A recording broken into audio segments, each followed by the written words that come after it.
meu amigo, minha amiga, eu sou Rudy Solon e o programa Shalom Brasil de hoje começou. Estamos oficialmente no período eleitoral. Isso significa que em todo o Brasil iremos receber campanhas de candidatos a deputado estadual, deputado federal, senador, governador e presidente. Neste caso, é claro que o tema da comunidade judaica e principalmente a relação entre Brasil e Israel ganha um espaço de destaque nas pautas políticas. O que é importante ter em mente é que às vezes esse tema ele é só trazido como uma forma de embate, como uma forma de crítica para caçar likes. Toda vez que nós divulgamos uma mensagem de um candidato contra Israel, o que estamos realmente fazendo é ajudando o algoritmo a ganhar relevância, difundindo ainda mais este tipo de publicação.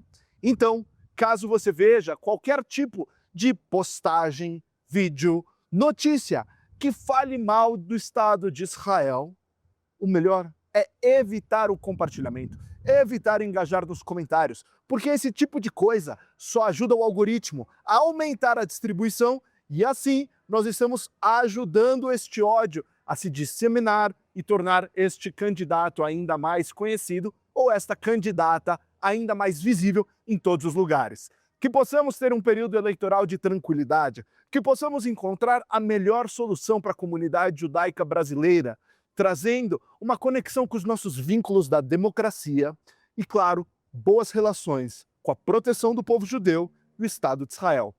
Fique agora com os destaques do programa Shalom Brasil de hoje. O primeiro encontro de jovens lideranças na hebraica, o lançamento do livro Um Mundo de Descoberta, bate-papo Além do Silêncio, especial Shalom Brasil sobre o Atikva.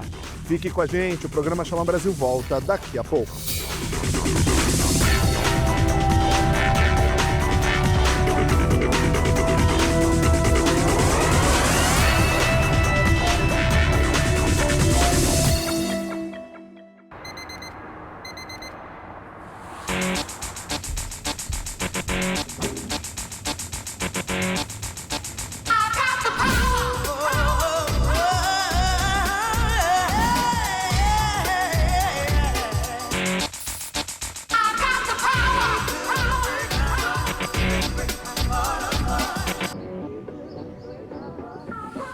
Ative seu modo poderosíssimo, herbíssimo, poderosíssimo.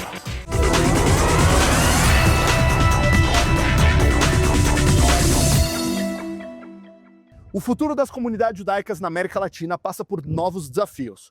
Nós vemos o aumento do antissemitismo, transformações políticas e um cenário desafiador. Pensando nisso, o Congresso Judaico Latino-Americano, em parceria com a Federação Israelita do Estado de São Paulo e a CONIB, recebeu na Hebraica de São Paulo jovens lideranças de diversos países para compartilhar caminhos e visões sobre o futuro.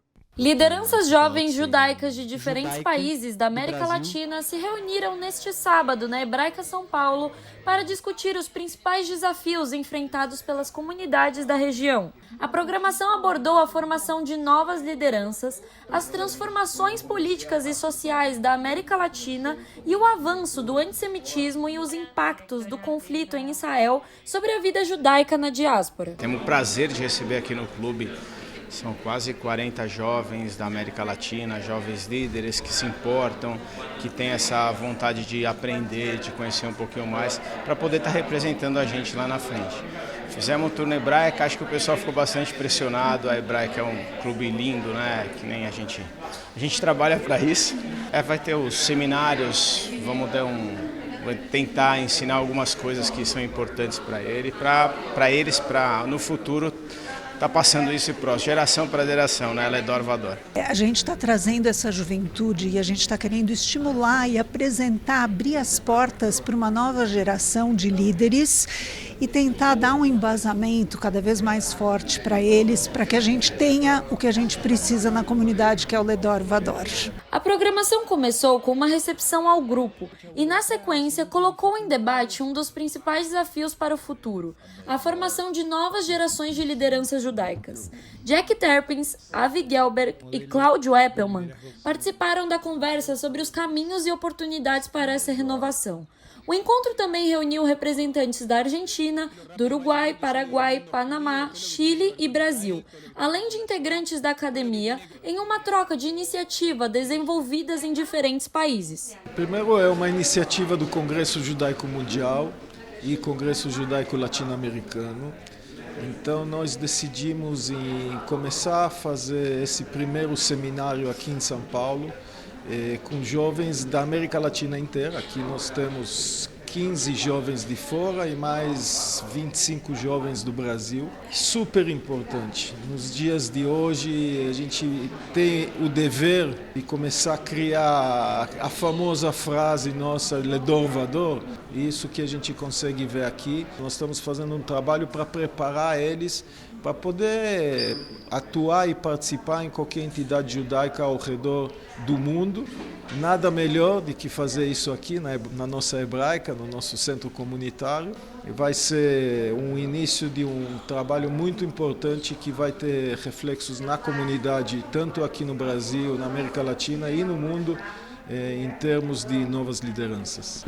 Eu acho que é o futuro da nossa comunidade, muito importante que ele esteja aqui na hebraica, de vários países, e vamos aproveitar bem isso, viu? Eu acho que realmente é um passo grande que está dando para o desenvolvimento da comunidade, e esses jovens eu vejo muito futuro neles. Poder encontrarnos entre jóvenes de toda Latinoamérica, poder entender nuestras realidades, conocer nuestras comunidades y pensar acciones en conjunto, me parece fundamental para entender los tiempos que viven hoy las comunidades y poder dar respuesta a algunas de las problemáticas que estamos viviendo. Eu acho importante justamente a renovação permanente de jovens que, em definitiva, é construindo as próximas gerações. E nada melhor que poder mergulhar na identidade judaica, em tentar fortalecer toda a nossa história, nossa saga aí como povo, como nação. E a hebraica é evidente que é um palco fantástico para poder viabilizar isto. E sempre a presença que nos prestigia, a altura provavelmente de todos, que é do Jack Terpins, que é o presidente aqui do Congresso Judaico Latino-Americano de tantos anos, e é uma figura fantástica que, através dele, podemos continuar mobilizando os jovens. As discussões também avançaram para o desafio que já faz parte da realidade das comunidades. A palestra de Daniel Bialski abordou as manifestações do antissemitismo na atualidade, seus impactos e a perspectiva para o enfrentamento. Antes disso, o chamado Novo Mapa da América Latina trouxe uma análise sobre as transformações políticas e sociais da região e como essas mudanças podem repercutir sobre os judeus latino-americanos. Porque eles são o futuro. Quem vai liderar a comunidade judaica, seja no Brasil, seja nos outros países da diáspora, são esses jovens. Então, quanto mais preparado tiverem esses jovens, quanto mais conhecedores de todos os problemas e as soluções que são possíveis para defender a nossa comunidade, para que isso se evitem injustiças, que se evite o crescimento do racismo ou da própria intolerância. Está sendo muito prazeroso para mim poder estar aqui compartilhando minhas experiências profissionais. Eu sou o único vereador judeu eleito das capitais brasileiras. Foi uma oportunidade de conversar com jovens de todo o Brasil, um pouco do trabalho que a gente vem fazendo na Câmara Municipal do Rio de Janeiro para tornar a nossa cidade mais segura para toda a comunidade judaica carioca. Outro ponto central foi a relação entre Israel e as comunidades judaicas espalhadas pela América Latina. Em uma conversa com Ilan Sturman, os participantes discutiram os conflitos em Israel e seus reflexos na vida judaica na diáspora. Mais do que analisar acontecimentos isolados, o encontro mostrou a importância de manter uma rede regional conectada, capaz de compartilhar experiências, reconhecer desafios comuns e construir respostas conjuntas.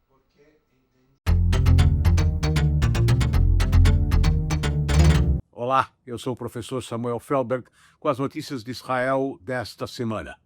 E 44 anos depois da Batalha de Sultan Yaqub, no Líbano, em 1982, finalmente o último soldado desaparecido foi trazido para descansar em Israel.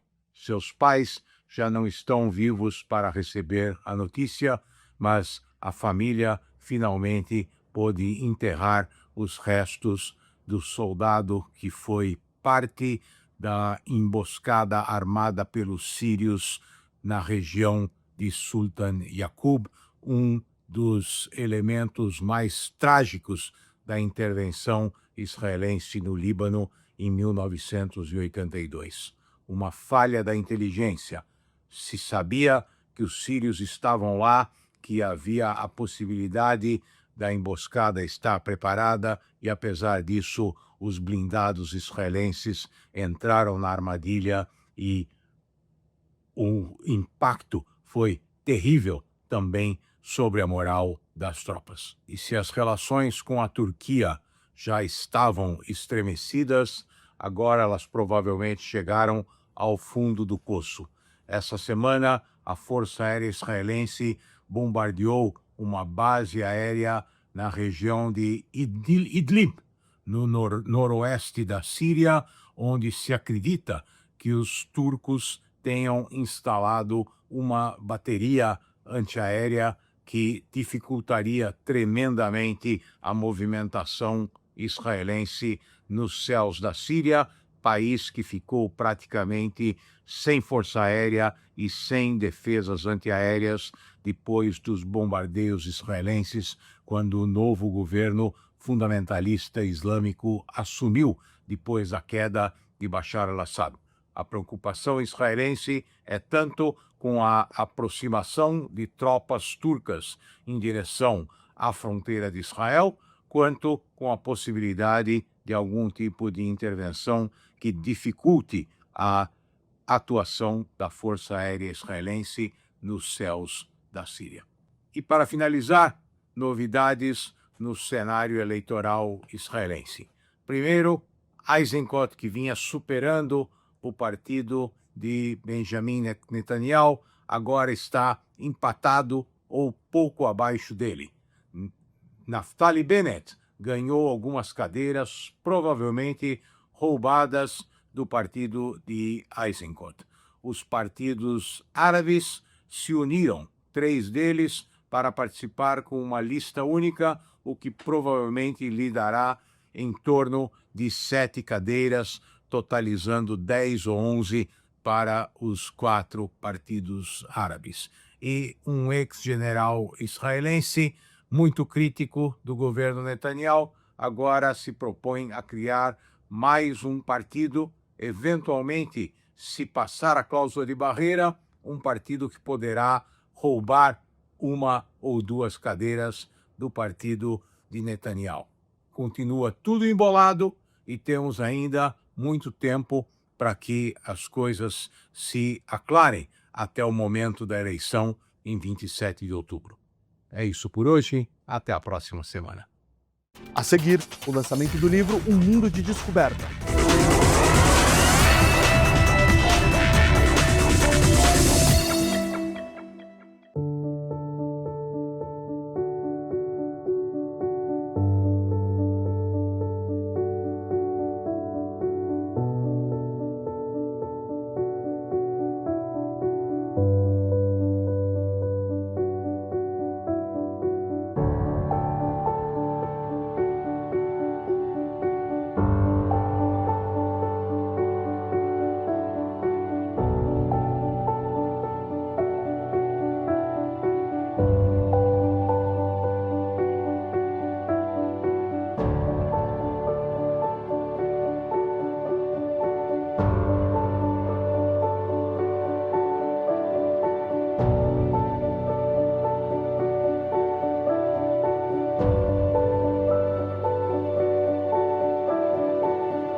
Rabino responde: por que ajudar os outros faz bem pra gente? Isto é altruísmo de verdade ou é um auto-interesse disfarçado? A resposta é o seguinte: nós somos feitos de corpo e alma. Tem que alimentar o corpo, cuidar da saúde, comer bem, fazer ginástica, assim diante, mas tem que também alimentar a alma. E a alma não se satisfaz com ginástica, a alma não se satisfaz com comida. Ela precisa, na verdade, de outras coisas. A alma sente que ela tem uma missão. Ela veio aqui na Terra para contribuir, para fazer alguma coisa, para fazer uma diferença. Então a alma gosta quando se faz, na verdade, um favor ao outro, ou quando o outro se sente bem. Ela sente que ela está cumprindo sua missão. Uma pessoa sabe que ele não está completo se ele vive somente em função dele mesmo. Isto é um egocentrismo. Mas se ele pensa nos outros, ele está vendo que ele está fazendo algo bom. Porque o outro também é uma extensão do mesmo Deus. Nós temos um Pai para todos nós. E quando o outro se sente bem, você se sente bem. Isto é o verdadeiro altruísmo, não é autointeresse. O livro Um Mundo de Descoberta, de Patrícia Golombek, olha para o passado para tentar entender o presente e trazer propostas de futuro. Com textos, escrita e ilustrações, esta obra foi lançada e o Shalom Brasil acompanhou todos os detalhes. Quando pensamos na Era das Descobertas, é comum imaginar apenas grandes viagens, novos territórios e personagens que marcaram a história. Mas esse período também foi responsável por transformações que continuam presentes na sociedade até hoje. É por esse caminho que Patrícia Golombek conduz o leitor em Um Mundo de Descoberta, obra que propõe uma viagem pela história por meio de textos e ilustrações produzidas pela própria autora. O lançamento reuniu convidados no Shil do Rabat, no Itaim, para conhecer não apenas o resultado final do livro, mas também o processo de pesquisa, escrita e criação que está por trás desta obra. Esse livro, na verdade, ele nasceu como consequência de uma exposição que eu fiz em Portugal, que era sobre uma mulher judia portuguesa, nascida em 1510, chamada Grácia Mendes Nazi. E eu comecei a me interessar pelo mundo que essa mulher vivia. Era uma mulher que ela era dona de frotas de navios e ela ajudava os cristãos novos, perseguidos. Eles iam dentro dos navios dela, ela levava para o Império Otomano. Ela foi uma mulher tão maravilhosa, tão incrível, que isso me fez me interessar pelo século XVI. Eu não queria que ficasse um livro desagradável. E como eu sou pintora, eu fiz as ilustrações. Eu peguei imagens do século XVI e transformei em pintura. Então eram desenhos que eu transformei em pintura. Aqui está o livro. Ele tem 600 páginas, pesa 4 quilos. Então foram esses 4 anos indo atrás dessas histórias incríveis. Quem já sabe história vai se aprofundar e vai conseguir ligar os pontos. E é um livro que é para ter em casa, é para as próximas gerações, com certeza. Mais do que apresentar acontecimentos históricos, O Mundo de Descoberta parte da chamada Era das Descobertas, para observar as mudanças que ajudaram a formar o mundo moderno. A proposta da autora é transformar esse conteúdo em uma experiência de leitura que aproxima o público de um período marcado por viagens, conhecimento e profundas transformações. E nesse percurso, a pesquisa histórica ganha espaço ao lado da narrativa e das ilustrações, criando diferentes possibilidades para compreender acontecimentos que atravessaram gerações. Esse livro, ele é um livro amplo. É para você abrir a sua mente para o século XVI, século XV e XVI. O que ela traz de novo, de fresco, são o cotidiano das pessoas, o que as pessoas vestiam, o que as pessoas comiam, qual a influência do judaísmo nas sociedades onde as pessoas viviam. E uma coisa que é muito importante do trabalho dela é que ela resgatou personalidades e histórias de pessoas que normalmente a historiografia tradicional não trata. É um objeto de arte, né, esse livro, e ao mesmo tempo ele tem os verbetes, ele tem vários temas diferentes e vai falando, vai contando, e no final você constrói a vida no século XV e no século XVI. O livro também nasce de um processo que vai além da escrita. A pesquisa, a construção de texto e a criação visual fazem parte da mesma proposta. Ao assumir também as ilustrações da obra, Patrícia Golombek estabelece um diálogo entre imagem e narrativa, aproximando o leitor dos acontecimentos apresentados. Essa combinação permite que a história seja contada de uma maneira acessível, sem deixar de lado a pesquisa que sustenta a construção do livro. E eu, pessoalmente, considero Patrícia uma das mulheres mais inteligentes que eu já conheci.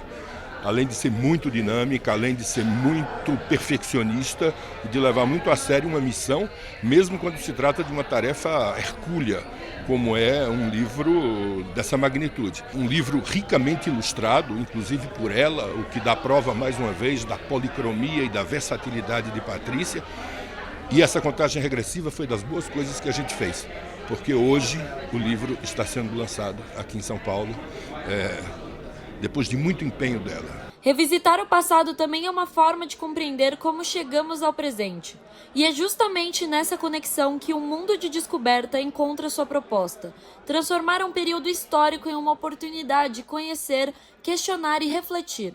O lançamento no Chio do Rabato, no Itaim, marcou a chegada da obra ao público e abriu espaço para compartilhar as histórias e o processo que deram origem ao livro.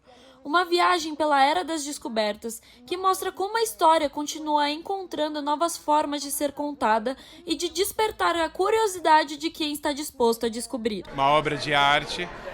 A gente tem nossa biblioteca desde 2014 e nossa biblioteca realmente é a maior biblioteca judaica do Brasil, com mais de 4.000 volumes. Realmente é uma honra fazer parte hoje desse lançamento, desse livro assim tão especial.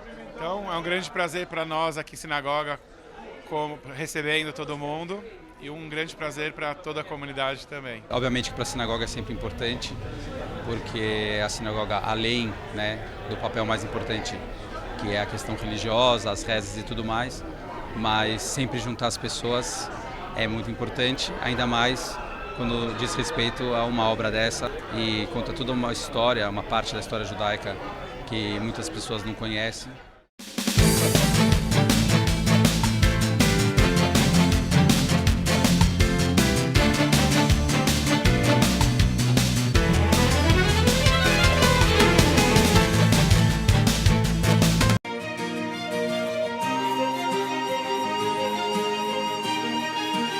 Dezembro de 1938, depois do Kristallnacht, onde foram destruídas muitas sinagogas, entre outras, o governo britânico percebeu aonde o nazismo iria chegar. E, liderado pelo rei Jorge VI, fizeram toda uma campanha, onde no futuro ia ser chamado de Kindertransport, de levar crianças da Alemanha à Inglaterra. Nesse período, várias famílias se prontificaram a tratar essas crianças que, infelizmente, perdiam todo o seu passado, sua própria família, e chegavam sozinhas num novo lar, de tratar elas com todo amor e carinho. Assim, pai de uma dessas famílias recebe a batida na porta numa noite de inverno. Quando ele abre essa porta, ele encontra duas crianças, Tuvia e Moshe. Tuvia era muito quietinho. Moshe era muito extrovertido. Os dois vieram do mesmo vilarejo. Eles não tinham parentesco, mas sempre eram bons amigos. Passado um tempo, Tuvia e Moshe sentiram falta dos seus familiares. Naquele momento, avisaram a Tuvia e Moshe, como todas as crianças, que ia ter uma visita especial. Essa visita ia ser do próprio rei, o Jorge VI, aonde ele ia estar acompanhado da futura Rainha Elizabeth. Nesse momento, fizeram uma campanha para as crianças fazerem um próprio coral. O dia marcado, todos os soldados treinados, marchando bonito, Moshe se preparou do jeito dele.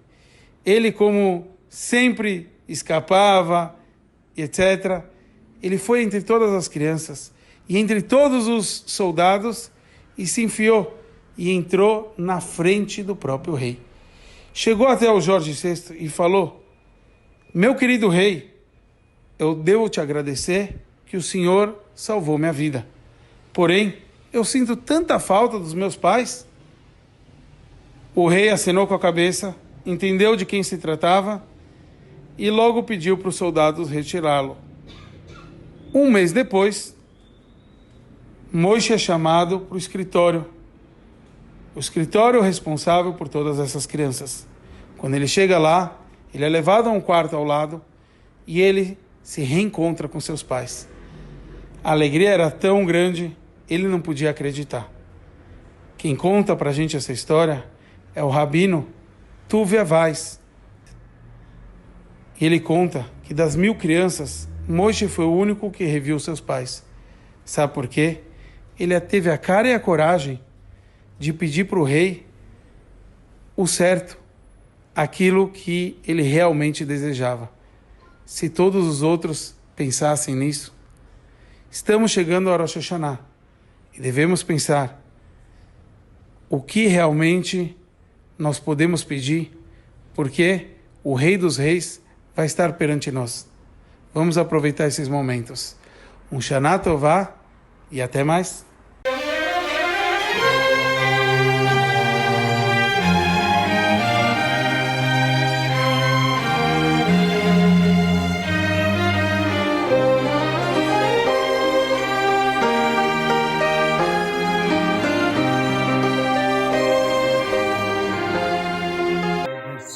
Medrisch, habe ich mal gesehen, Moshe Rabbeinu gesehen, als der Beis Hamikdash wird Chorah werden. Wird man nicht können makriv sein, die Korbonis, wo sie bringen herauf, als Sliche verrieden. Hat mich gefragt beim Ewigsten, wo soll Dämmel, wie wird Dämmel sein, wo soll man Dämmel tun, oder Rebischter geentfert. Als Jiden sollen sich zusammenkleiden bei guten Achas, als Sachjiden zusammen und sollen sagen, Seder Slicha, sollen sagen, zum Ewigsten Mispallo sein Leben Seder von Slichis. Und unter dem wird der Ewigste Mechaper sein. Und dort wird der Medrisch geht zu noch eine wunderliche Sache. Eine Gefinzach, alle Mitzvahs und alle Unionen, die der Eibischter hat übergegeben, durch Manhige Israel, zu Jiden, was sie soll sich fühlen, wird erzählt, bei Ruben Kikulam, Kimat, bei allen von sie. Aber der Eibischter hat gesagt, man soll sich fühlen in einer bestimmten Efen, wie in dem Beispiel Gufe. Makriv sein Akkord mit Mishkan, danach im Beis Hamikdash, wird das bringen des Licher. Bis der Medrisch erzählt, was der Eibischter hat gesagt, man soll sagen, sei des Liches, wird einmal der Eibischter vergeben, auf alle Sachen, was einen gewähren, nicht wie gewünscht. Wird das Bemehle bringen, dem Eibischten Bruches, was der Eibischter nicht, befriedigt nicht, was beim Ruf angesagt, nur wie der Medrisch erzählt, als sich qua Jochel angetan sich in Atalis und Tfilin und hat gesagt, Sedes Liches, die Gimel Midas Arachmim, und bewiesen ein Beispiel von sich allein, was mit darf sagen, Liches, Gedei Iden sollen sein sicher in dem Eibischten Bruches, a viel in der Zeit von Golus.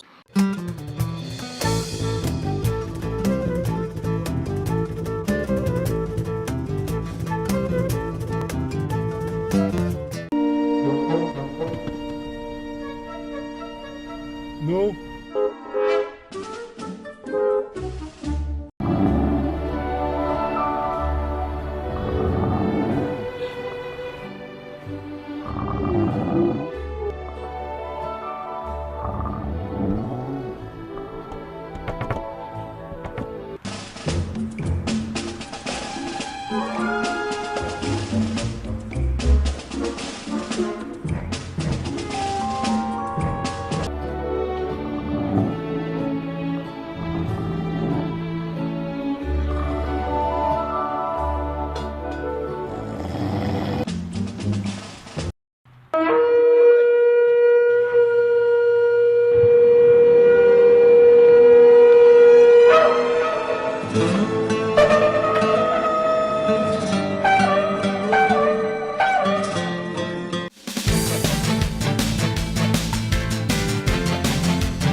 A seguir, Além do Silêncio na Hebraica.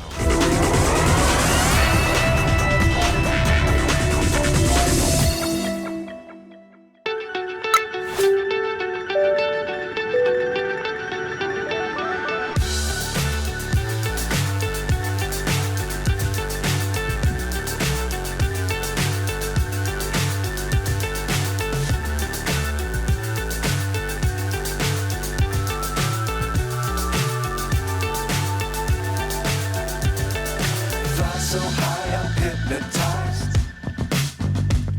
What's up is down, what's left is right. Chasing stars and holding you. I can't see the end, but we'll see it through.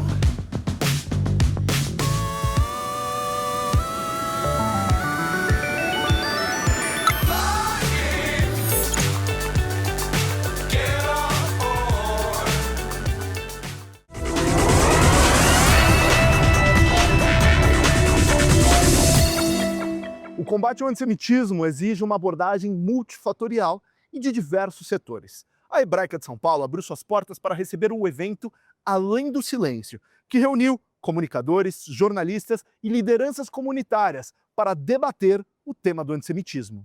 O combate ao antissemitismo exige informação, diálogo e compromisso de toda a sociedade. Foi com essa proposta que o Clube Hebraica de São Paulo realizou o encontro Além do Silêncio, Coragem para Falar e Força para Transformar, reunindo jornalistas, comunicadores, lideranças e representantes da sociedade civil para discutir caminhos de enfrentamento ao preconceito e fortalecer a defesa da democracia, da liberdade de expressão e do respeito às diferenças. Judeu falar de Israel é simples, reclamar de antissemitismo é simples, mas quando a gente tem pessoas de fora da comunidade que falam pela gente, fica muito mais forte, o impacto é outro. A gente vê aí no mundo cada vez mais antissemita, cada vez mais preconceituoso.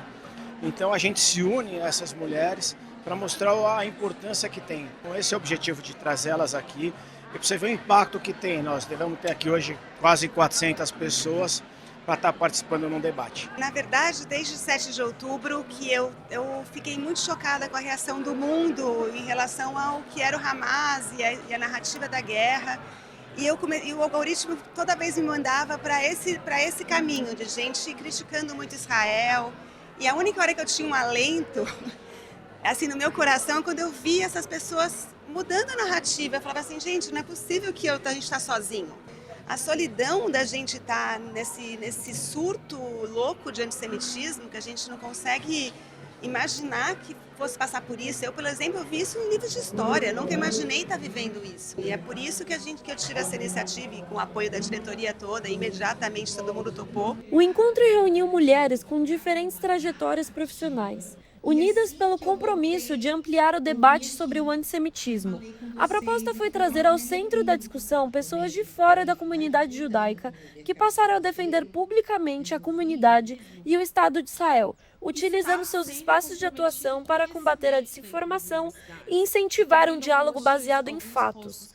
Entre as participantes estiveram a pedagoga Ana Beatriz Prudente Alckmin, a jornalista Alexia Anelli, a vereadora Cris Monteiro, a jornalista Juliana Moreira Leite e a comunicadora Fernanda Scarboni. A mediação foi conduzida pelo jornalista e apresentador Benjamin Bach. O segundo evento sobre antissemitismo que eu faço em 3 dias. Domingo eu fiz um aqui na Hebraica também, da Conib, espetacular. Hoje trouxe meu filho, porque acho que a molecada, a garotada tem que estar engajada e tem que entender o que está acontecendo. Principalmente as novas gerações. Não quer defender, só fala a verdade, né? E elas são assim, com mulheres que falam a verdade. A Cris Monteiro, que é a que eu conheço mais. O antissemitismo no ambiente universitário ele é muito preocupante, porque ele ameaça a dignidade e a permanência de estudantes judeus, pesquisadores judeus, servidores e professores judeus. Então, mais do que nunca, a gente precisa refletir como comunidade os mecanismos que vamos encontrar para enfrentar o antissemitismo nas universidades. Porque já está muito claro que não basta conversar com o diretor, com o reitor, com coordenadores, né? Porque é algo que já vem sendo enraizado há muito tempo. Primeiro, a gente tem que tomar muito cuidado, porque a história ela tende a se repetir, né? Então a gente viu que, de repente, normalizaram o antissemitismo. E aí, quando eu vi que estavam normalizando, aí a gente vê Hollywood, que é impressionante, mas que foi construída pelos judeus. O entretenimento nos Estados Unidos é feito pelos judeus, mas parece que eles esqueceram, né? Então eu achei que era o meu papel falar. Ao longo do encontro, as palestrantes mostraram como o antissemitismo se manifesta em diferentes ambientes da sociedade. Na política, o debate destacou os desafios de enfrentar discursos de intolerância e preservar os valores democráticos. Nas redes sociais e na imprensa, a discussão abordou o impacto da desinformação e da disseminação de conteúdos que alimentam preconceito. Já nas escolas e universidades, foram apresentados os desafios vívidos por estudantes e educadores diante da crescente normalização de manifestações antissemitas. Ao reunir diferentes experiências, o evento reforçou que combater o antissemitismo passa pela educação, pela informação e pelo compromisso coletivo de não permitir que o preconceito seja tratado com indiferença e normalizado. Em primeiro lugar, eu gostaria de agradecer a Hebraica pelo evento maravilhoso, está lotado de gente. Em segundo lugar, e talvez seja a primeira coisa, eu queria reforçar que toda a comunidade pode contar com a minha voz. Eu sou uma lutadora, uma guerreira contra o antissemitismo. Então, é muito importante a gente falar do assunto. É um assunto que está aí no dia a dia, que mudou a vida de várias pessoas da comunidade judaica e é absolutamente um absurdo o que a gente vem vendo. Meu gabinete recebe reclamações de pichação. A gente foi possível, né, através do gabinete, cancelar show do Kanye West. Agora tem uma outra banda que também a gente vai cancelar o show, se Deus quiser. Já foi aberto o inquérito. Tem vários projetos de lei, projeto para o ensino do Holocausto sem negacionismo nas escolas municipais. Ou seja, meu gabinete está totalmente à disposição, tem trabalhado. E defender a comunidade judaica não é uma defesa dos judeus, é uma defesa da humanidade, é uma defesa do que é o certo a fazer. Eu quero mais uma vez reforçar, contem comigo, contem com o meu gabinete. Na realidade, eu não sabia, né, que o antissemitismo ainda existia. Isso foi um grande choque para mim depois de 7 de outubro.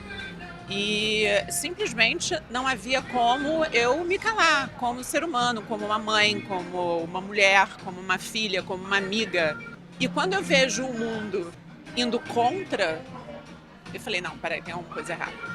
Falei, será que o antissemitismo realmente existe? Então eu me levantei, sim, com toda a força que eu tinha, e eu fui estudar, eu fui entender a situação de Israel, da Palestina, o que estava sendo dito. E eu falei, gente, eu preciso, eu como cristã, eu preciso estar do lado deles. Estar aqui hoje e olhar para vocês, e olhar para todo mundo aqui e dizer que a gente conseguiu, que a gente ultrapassou, né? Acabou aquela guerra, acabou em termos, né? A comunidade judaica, ela precisa desse olhar, sabe? Eu acho que a gente precisa, é uma questão de humanidade, é uma questão de empatia, de amor ao próximo. É inadmissível que em pleno século XXI as pessoas precisem esconder sua estrela de Davi. Eu espero que a minha voz consiga alcançar mais e mais pessoas e que essas pessoas consigam colocar isso no coração. Mais do que o encontro, além do silêncio, mostrou que enfrentar o antissemitismo depende da participação de toda a sociedade. Ao promover esse diálogo, o Clube Hebraica de São Paulo reafirma seu compromisso de aproximar diferentes setores em torno de valores como respeito, liberdade e convivência. Quando pessoas de diferentes origens escolhem romper o silêncio diante da intolerância, fortalecem uma rede de apoio capaz de ampliar a conscientização e transformar o debate público. Quanto mais se fala sobre essa questão, melhor fica para que todo mundo entenda, né? A gente esteve em junho em Israel, né? Então a gente sabe todas as questões, tudo que a mídia fala e o que é a realidade, que é bem diferente do que a gente vê por aqui. Há quem pense que o antissemitismo só vai o judeu no pacote, e na verdade a gente luta pela liberdade. A gente luta pela liberdade das mulheres, dos gays, da vida livre. Fundamental a gente ter momentos como esse de debate. Acho que a gente está passando aí por uma verdadeiro enfrentamento ao discurso de ódio, ao antissemitismo, e é fundamental que a gente possa reunir boas cabeças, boas pessoas que fazem esse debate diariamente. O combate ao antissemitismo e ao discurso de ódio não é uma causa apenas da comunidade judaica, é uma causa de todos nós que acreditamos nos mesmos princípios, nos mesmos valores, que defendemos a liberdade, que defendemos a democracia. O Holocausto, ele não nasceu nos campos de concentração, ele nasceu com a ausência e com o silêncio, principalmente das pessoas que não eram da comunidade, que se ausentaram desse debate e não fizeram esse enfrentamento. Então aqui a gente tem diversas pessoas da comunidade, de fora da comunidade, comprometidas com essa causa, e esse também é o meu compromisso de fazê-lo na esfera física e também de atuação política, para que a gente possa garantir a segurança e a liberdade de toda a comunidade judaica aqui em São Paulo e no Brasil. A seguir, especial Shalom Brasil, a Tikva.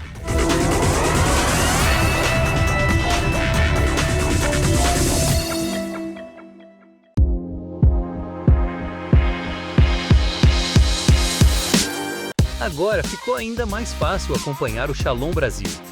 Todo domingo, às 19 horas, você pode assistir ao nosso programa também pelo YouTube, ao vivo.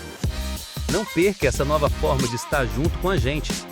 Inscreva-se no canal, ative as notificações e venha viver o Shalom Brasil com a gente todos os domingos, às 19 horas.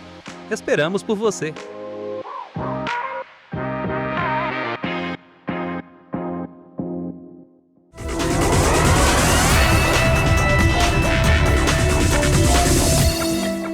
Uma melodia que atravessou guerras, sobreviveu à Shoah, décadas de controvérsias e faz parte da identidade de um país e um povo.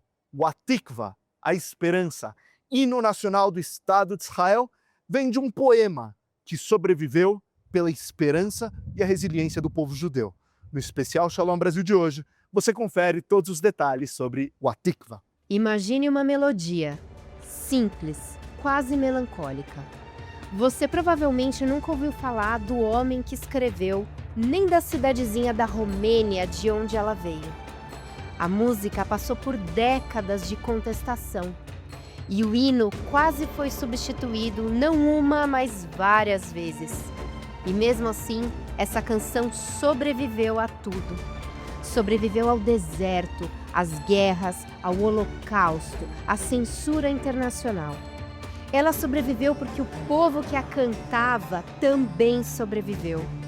Essa história é a história do Atikva, a esperança, o nosso hino. Tudo começa em 1877 com um homem chamado Naftali Herz Imber, judeu ucraniano, poeta de formação, que passou anos viajando pela Europa carregando consigo seus versos e uma vida marcada pela instabilidade.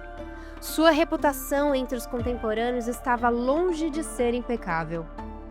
Era esse homem quem carregava dentro de si a centelha que viria a se tornar o hino de um estado. O poema que ele escreveu se chamava Tikvatenu, Nossa Esperança. Eram 9 estrofes, cheias de imagens bíblicas, cheias do anseio de um povo que há 2000 anos sonhava em voltar para casa. E aqui é importante parar por um segundo, porque não estamos falando de nostalgia abstrata, estamos falando de uma memória coletiva, passada de geração em geração, de pai para filho, de avó para neto, dentro de sinagogas, dentro de guetos, dentro de exílios que nunca terminavam. Imber colocou isso em palavras e o mundo judeu reconheceu aquelas palavras como suas. 11 anos depois, em 1888, um jovem imigrante judeu nascido na Romênia e radicado na Palestina otomana decidiu dar ao poema de Imber uma melodia. Seu nome era Samuel Cohen, e a escolha musical que ele fez gerou uma controvérsia que dura até hoje. Há quem diga que Cohen se baseou em La Mantovana, uma canção italiana popular do século XVI.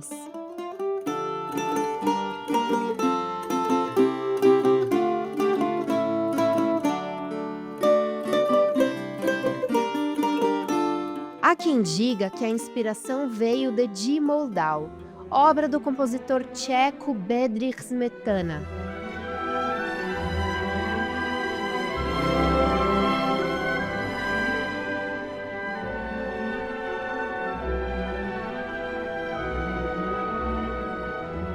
Outros apontam para traços de melodias folclóricas sefarditas que circulavam na região. O fato é que não existe consenso. O que existe é uma melodia que, assim que foi ouvida com as palavras de Tikvateno, pareceu inevitável, como se sempre tivesse sido assim. Das 9 estrofes originais, restaram 2. A letra foi condensada. O poema ganhou forma de hino e dali em diante a canção começou sua própria jornada, separada do homem que a criou. Em 1897 aconteceu o primeiro congresso sionista, reunindo lideranças judaicas de todo o mundo em Basileia, na Suíça. O Hatikva foi adotado como o hino oficial do movimento, mas nem todos estavam satisfeitos. Theodor Herzl, o fundador do movimento sionista moderno, tinha um problema com a escolha. Não com a melodia, não com a letra. O problema era o autor. A reputação de Imber era um incômodo real para alguém que estava tentando construir uma credibilidade política de um movimento internacional. Herzl chegou a organizar competições para encontrar um substituto. Nenhuma das alternativas chegou perto. O Hatikva permaneceu. E então, em 1903, no 6º Congresso Sionista, aconteceu algo que revelou o quanto essa canção já tinha se enraizado na identidade do povo judeu. O Congresso estava debatendo a chamada Proposta Uganda, a ideia de criar um Estado judeu no leste da África, em território hoje correspondente à Uganda. A proposta foi votada e aprovada com 295 votos a favor e 178 contra. Os delegados que se opuseram à proposta, aqueles que recusavam abrir mão da terra ancestral, da promessa de Sião e Jerusalém, levantaram-se e cantaram o Hatikva. Levantaram-se e cantaram, em protesto e em afirmação ao mesmo tempo.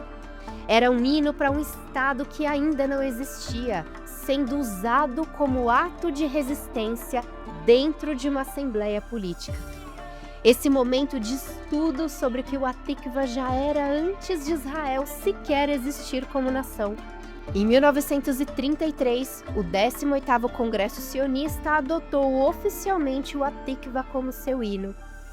30 anos haviam se passado desde a Batalha de Uganda. O mundo havia mudado e estava prestes a mudar de uma forma que ninguém conseguia ainda dimensionar por completo. O que aconteceu com o Hatikva durante o Holocausto é um dos capítulos mais perturbadores e, ao mesmo tempo, mais poderosos de toda essa história. Há relatos documentados, muitos relatos, de judeus cantando o Hatikva nos campos de concentração e de extermínio. Em Auschwitz, um trabalhador escravo testemunhou judeus tchecos marchando em direção às câmaras de gás, conscientes do que os aguardava, entoando o Hatikva espontaneamente. Um piloto judeu polonês, preso num campo de trabalho, relatou ouvir com frequência as vozes de outros prisioneiros cantando o hino, vindo de algum canto do campo. E após a libertação de Bergen-Belsen, a rádio BBC transmitiu um relato de centenas de sobreviventes cantando o Hatikva, conduzidos por um capelão militar judeu britânico. Pense no que isso significa. Uma canção sobre esperança, cantada por pessoas que estavam sendo levadas à morte. Não como resignação, mas como declaração. O Hatikva havia deixado de ser apenas um símbolo de identidade para se tornar um ato de resistência humana num dos momentos mais sombrios da história.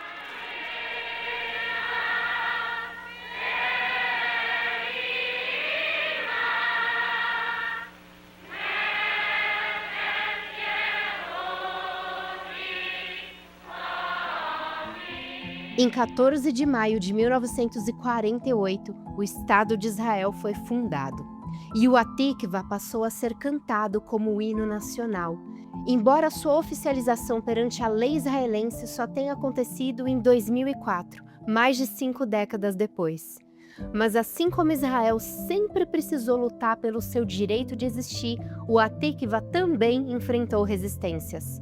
Em competições e eventos internacionais, o hino foi silenciado, censurado, ignorado.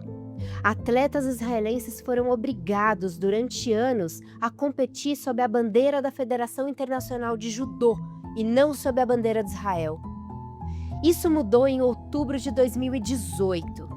Pela primeira vez nos Emirados Árabes Unidos, o Hatikvah foi tocado numa arena internacional depois que Israel conquistou o ouro no torneio de judô. A ministra de Esportes israelense, Miri Regev, chorou ao ouvir o hino de seu país ecoar no país árabe. O momento foi tão histórico que as redes de televisão israelenses interromperam a programação para transmitir a cerimônia ao vivo. 70 anos após a fundação do Estado, o hino ainda precisa conquistar espaço no mundo.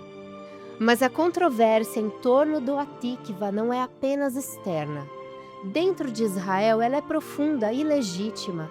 E entender essa disputa é entender a própria complexidade do projeto israelense.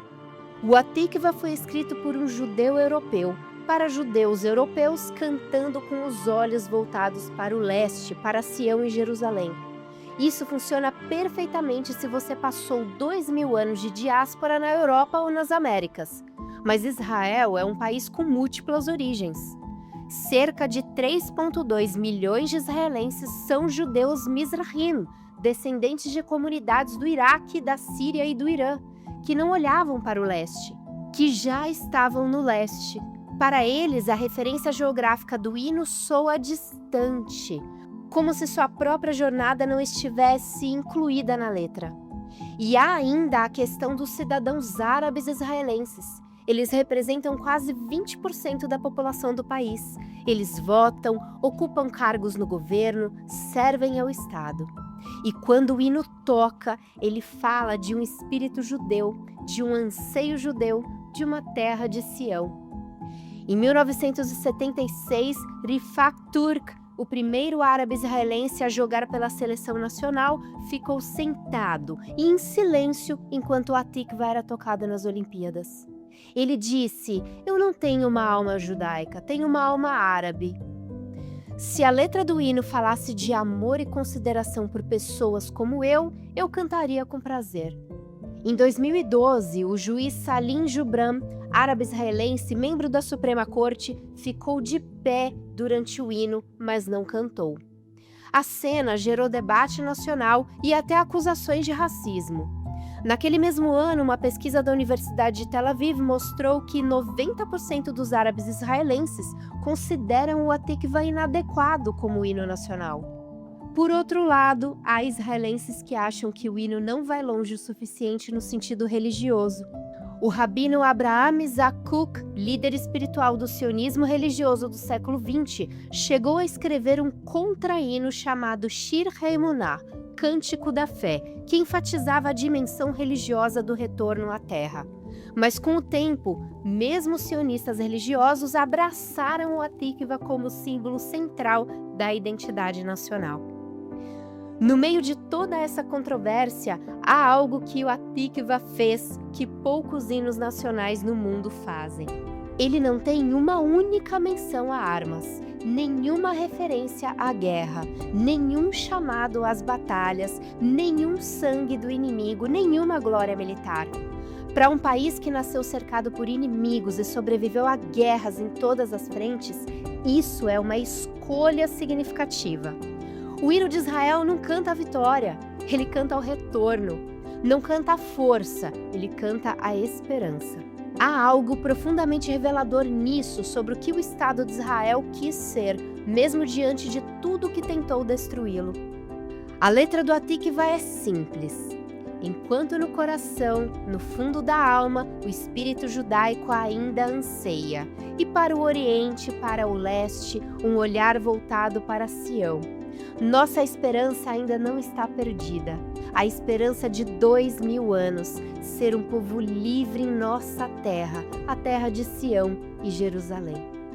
2 estrofes, menos de 50 palavras, e dentro delas, 2000 anos de exílio, de fé, de resistência. Um poema escrito por um homem improvável, que nunca imaginou o que criou. Uma melodia cujo nome original ninguém concorda. Um hino que quase foi substituído várias vezes e que resistiu a tudo, porque o povo que o cantava resistiu a tudo. O Hatikvah não resolve a complexidade de Israel, não abraça a todos, não faz silenciar as perguntas difíceis sobre representação, sobre identidade, sobre quem se sente incluído e quem não se sente.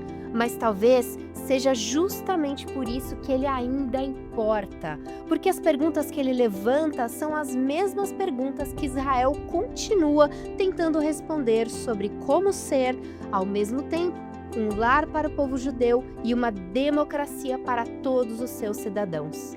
Não é fácil, nunca foi. E o Hatikvah, com toda a sua história torta e bela, é o espelho mais honesto disso tudo.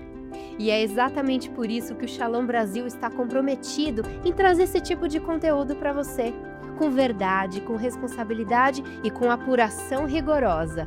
Porque entender Israel de forma séria não é sobre repetir narrativas, é sobre analisar os fatos, confrontar os dados e entregar informação de qualidade.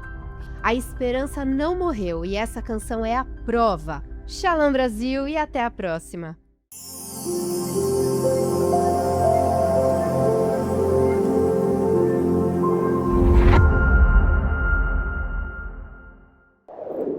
Você sabia que a CONIB está completando 77 anos? Desde 1948, a Confederação Israelita do Brasil atua como a principal agência de representação e coordenação política da comunidade judaica brasileira, representando, protegendo e fortalecendo cerca de 120 mil judeus no país.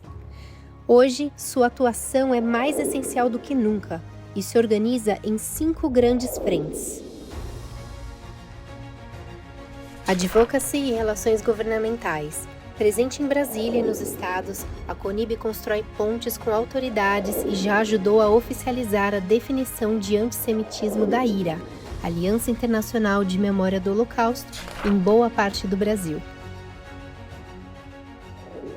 Combate ao antissemitismo. Com um time jurídico atuante, a CONIB denuncia, previne e busca justiça.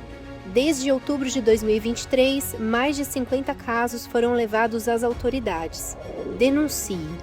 combateaoantissemitismo.org.br.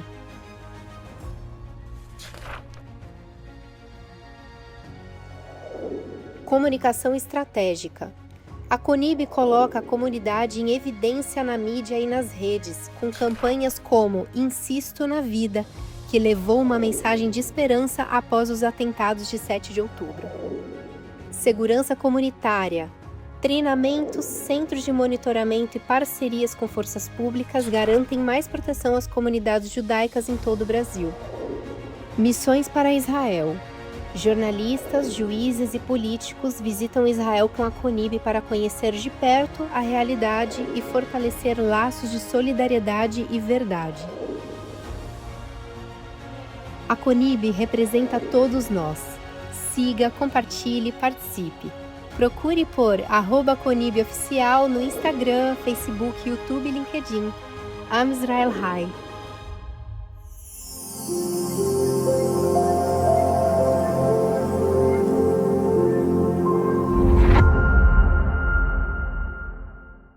Meu amigo e minha amiga, é mais um Shalom Brasil que chegou ao fim. Mas você sabe que é através das nossas redes que você confere todas as novidades da nossa comunidade. Siga o Shalom Brasil no Instagram, acompanhe as nossas novidades, os programas e as matérias no YouTube. E nós temos um encontro aqui semana que vem. Um grande abraço e Shalom Brasil!